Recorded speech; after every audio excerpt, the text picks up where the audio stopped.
கர்த்தருடைய பரிசுத்த நாமத்துக்கு ஸ்தோத்திரம் உண்டாவதாக. சங்கீதங்களின் புத்தகம் 105வது அதிகாரம் அதனுடைய 14வது வார்த்தையிலே நாம் இப்படி வாசிக்கிறோம்.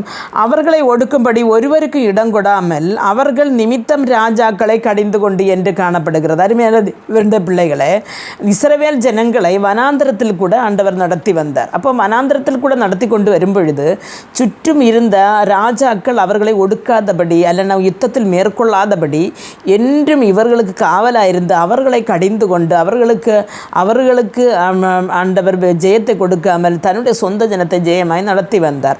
அதே போல தான் நம்முடைய வாழ்க்கை என்று சொல்லுகிறது ஒரு வனாந்தர வாழ்க்கை தான்.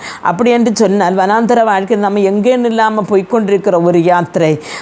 அதிலே வந்துட்டு கஷ்டங்கள், பிரயாசங்கள், வேதனைகள், கண்ணீர்கள், இழப்புகள் இப்படியே வந்து கொண்டிருக்கிறது. ஆனால் ஒரு என்னதான் கஷ்டம் வேதனை இருந்தாலும் ஒரு பிள்ளை தேவனோடு பற்றுதலாக இருந்தால், தேவனோடு பற்றி கொண்டிருந்தால் கண்டிப்பாக கர்த்தர் ஒரு நாள் அவனை விடுவிப்பார், அவனை மிகுந்த அடைக்கலத்தை வைப்பார்.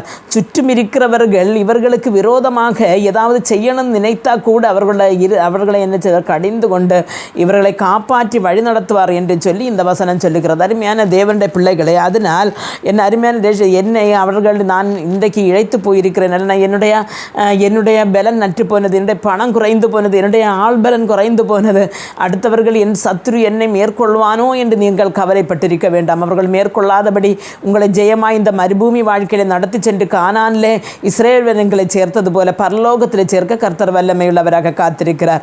ஜெபிப்போம். எங்களை மிக அன்பாக நேசித்து வழி நடத்துகிற நல்ல தகப்பனே, இந்த உலக யாத்திரையில் ஆண்டவரே அப்பா, என்னுடைய சத்துரு என்னை மேற்கொள்வானோ என்று சொல்லி வேதனையோடு இருக்கிற ஒவ்வொரு பிள்ளைகளையும் உமது கரங்கள் தருகிறேன். அவர்களுடைய பயத்தை மாற்றி நான் உனக்கு துணை நின்று நான் உன்னை பரலோகத்தில் கொண்டு சேர்ப்பேன் என்று ஆண்டவரை இன்ப கானானிலே கொண்டு சேர்ப்பேன் என்று இவர்களுக்கு வாக்கு கொடுத்து இவர்களை கரம் பிடித்து வழி நடத்துங்கப்பா. இயேசு கிறிஸ்துவின் நாமத்தில் ஜெபிக்கும் போது சுருக்கமான ஜெபத்தை கேட்டு பதில் தாரும் ஜீவனுள்ள தகப்பனே, ஆமென்.